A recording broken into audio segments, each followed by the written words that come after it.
الحمد لله رب العالمين الرحمن الرحيم مالك يوم الدين إياك نعبد وإياك نستعين اهدنا الصراط المستقيم صراط الذين أنعمت عليهم غير المغضوب عليهم ولا الضالين.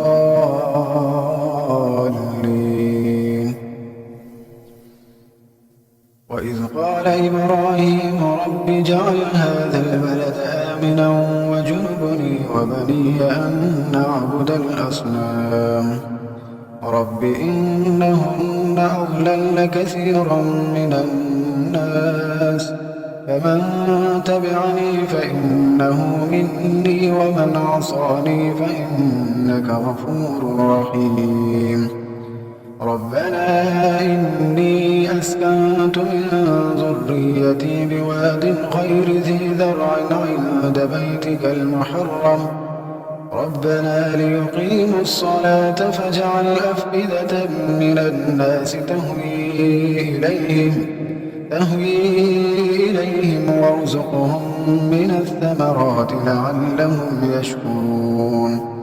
ربنا إنك تعلم ما نخفي وما نعلن وما يخفى على الله من شيء في الأرض ولا في السماء.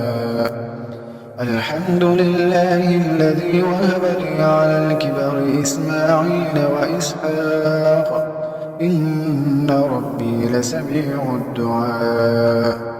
رب اجعلني مقيم الصلاة ومن ذريتي ربنا وتقبل دعاء.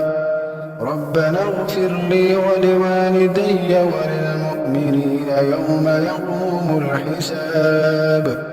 ولا تحسبن الله غافلا عما يعمل الظالمون إنما يؤخرهم ليوم تشخص فيه الأبصار مهطعين مقنعي رؤوسهم لا يرتد إليهم طرفهم وأفئدتهم هواء.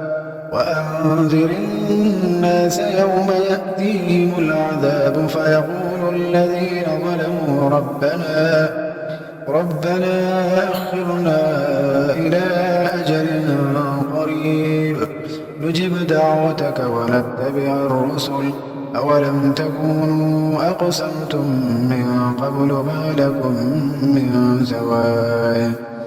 وسكنتم في مساكن الذين ظلموا أنفسهم وتبين لكم كيف فعلنا بهم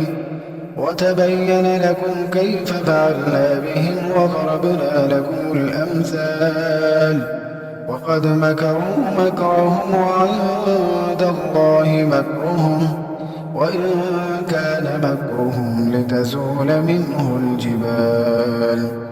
فلا تحسبن الله مخلف وعده رسله إن الله عزيز ذو انتقام.